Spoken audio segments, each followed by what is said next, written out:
कांग्रेस की कमलनाथ सरकार में नगरीय प्रशासन मंत्री रहे जयवर्धन सिंह आज कांग्रेस अनुसूचित विभाग के जिला अध्यक्ष महेश बिरवाल के घर पहुंचे। यहां उन्होंने वॉइस ऑफ एमपी से चर्चा करते हुए नीमच की बंगला बगीचा समस्या को लेकर प्रभारी मंत्री उषा ठाकुर का बयान बहुत दुर्भाग्यपूर्ण बताया। जी हां, भगवान उन्हें सद्बुद्धि दे, इस तरह से उनका कहना है। ये मध्य प्रदेश शासन का मामला है, जबकि वह केंद्र शासन का मामला बता रही है। उन्होंने कहा कि कांग्रेस की पूर्व की सरकार ने अपने 15 महीने के कार्यकाल में समस्या के समाधान की कोशिश की थी और 2023 के विधानसभा चुनाव में कांग्रेस की सरकार बनते ही इस समस्या का समाधान कर दिया जाएगा। उनसे और भी बिंदुओं पर बातचीत हुई है, सुनिए उन्होंने क्या कुछ खास कहा। और मैं हूं अब्दुल अली ईरानी। मेरे साथ यूथ आइकन, लोकप्रिय युवा नेता, मध्य प्रदेश के पूर्व मुख्यमंत्री दिग्विजय सिंह के शहजादे और पूर्व नगर शासी मंत्री जयवर्धन सिंह मौजूद है। आइए बात करते हैं उनसे। अभी वे नीमच प्रवास पे है, क्या कहेंगे सर? आपका पूरा घराना राजनीति और जनसेवा से जुड़ा रहा है, क्या कहेंगे सर आप? हमारा हमेशा प्रयास रहा है कि जनसेवा के माध्यम से पूरे मध्य प्रदेश में हर क्षेत्र में जहां हमें मौका मिलता है, हमने हमेशा प्रयास किया है कि जो आमजन है उनका भला हो। विशेषकर हर जिले में जो पीड़ित वर्ग है उनका कैसे और अच्छा विकास हो सकता है, ये हमारा प्रयास रहा है। और सबसे महत्वपूर्ण, हमने हमेशा प्रयास किया है कि जो नेहरू गांधी परिवार की विचारधारा है उसके आधार पर काम करने का हम हमेशा प्रतिबद्ध रहे हैं।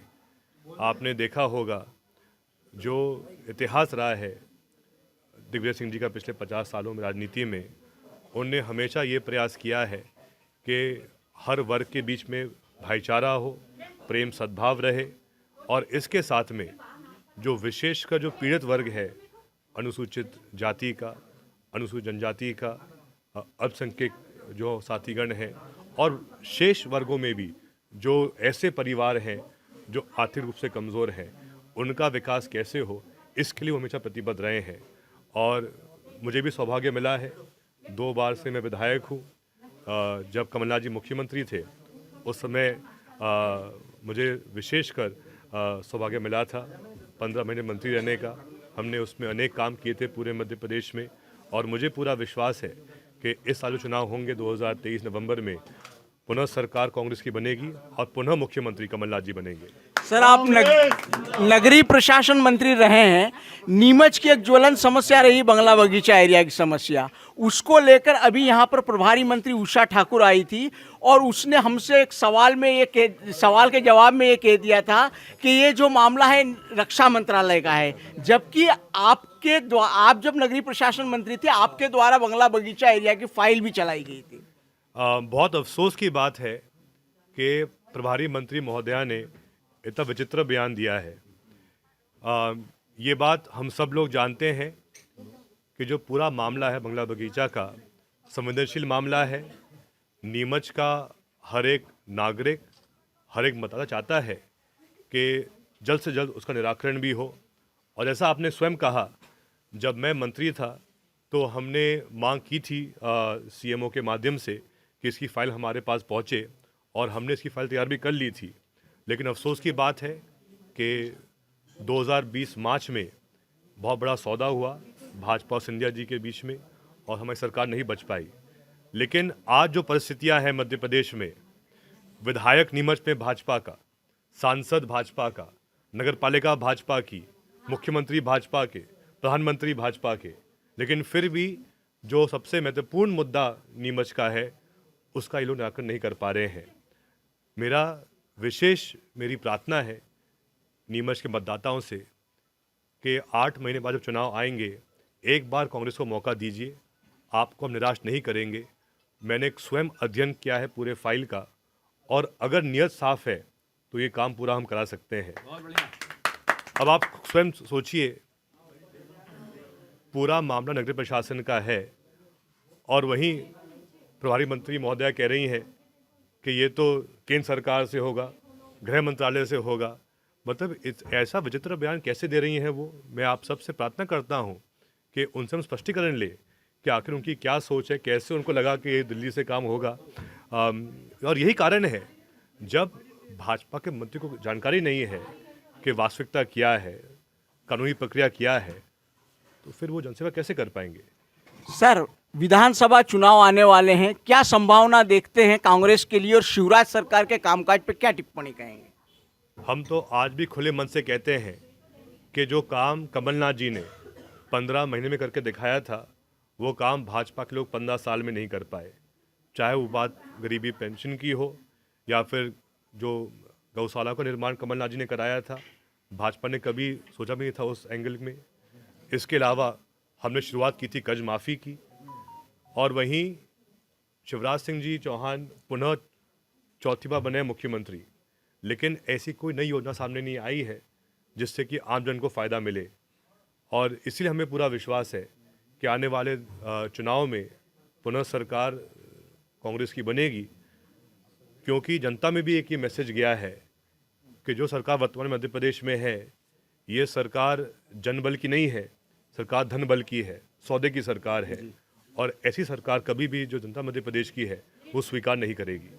सर, नीमच जिले में कांग्रेस का संगठन में थोड़ा एकजुटता का अभाव दिखता है। अभी कई उदाहरण भी नगरपालिका चुनाव में भी दिखाई दिए, सम्मेलनों में भी दिखाई दिए। और एक बात और है सर, अभी एक एग्जाम्पल सामने आया है जावद विधानसभा क्षेत्र के कवई गांव में, जहां पे के कांग्रेस के एक कार्यकर्ता के 40 बीघा जमीन के ऊपर प्रशासन ने बुलडोजर चला दिया और कांग्रेस ही वहां पर उनके साथ नहीं दिखाई दिए। देखिए, मैं आपको स्पष्ट करना चाहता हूँ, जो हादसा जावद में हुआ है, हम सब उस परिवार के साथ में हैं। हमारे सभी वरिष्ठ कांग्रेसी भी वहाँ पहुँचे हैं। मैं भी आज वहाँ जाऊँगा, उनका धरना चल रहा है कलेक्ट्रेट के बाहर। हम सब वहाँ पहुँचेंगे, हम सब उस परिवार के साथ खड़े हैं। और जहाँ तक सवाल गुटबाजी का है, जब से सिंधिया जी गए हैं भाजपा में, तो अब गुटबाजी वहाँ प्रारंभ हो गई है। एक है शिवराज भाजपा, एक है महाराज भाजपा और एक है नाराज भाजपा। तो अगर आप स्वयं पता करेंगे तो आजकल भाजपा ही आपसे में लड़ रही है। और जहाँ तक कांग्रेस का सवाल है, हम सब स्पष्ट हैं इस सोच में कि हमारे भविष्य कमलनाथ जी हैं, वही हमारे चेहरे हैं मुख्यमंत्री के लिए, और हम जी जान से उनके पीछे खड़े हैं। और मुझे पूरा विश्वास है कि जब चुनाव होंगे नवंबर में, कम से कम 150 सीटें कांग्रेस की मध्य प्रदेश में आएगी। और हमें पूरा विश्वास है कि नीमच में भी इस बार 3 सीटें कांग्रेस की आएंगी। सर, अंतिम प्रश्न है, जी। राहुल गांधी जी की भारत जोड़ो यात्रा से कितना सियासी फायदा हुआ? पूरे देश की इच्छा थी कि राहुल जी मैदान में आए, लगातार जनता के बीच रहें।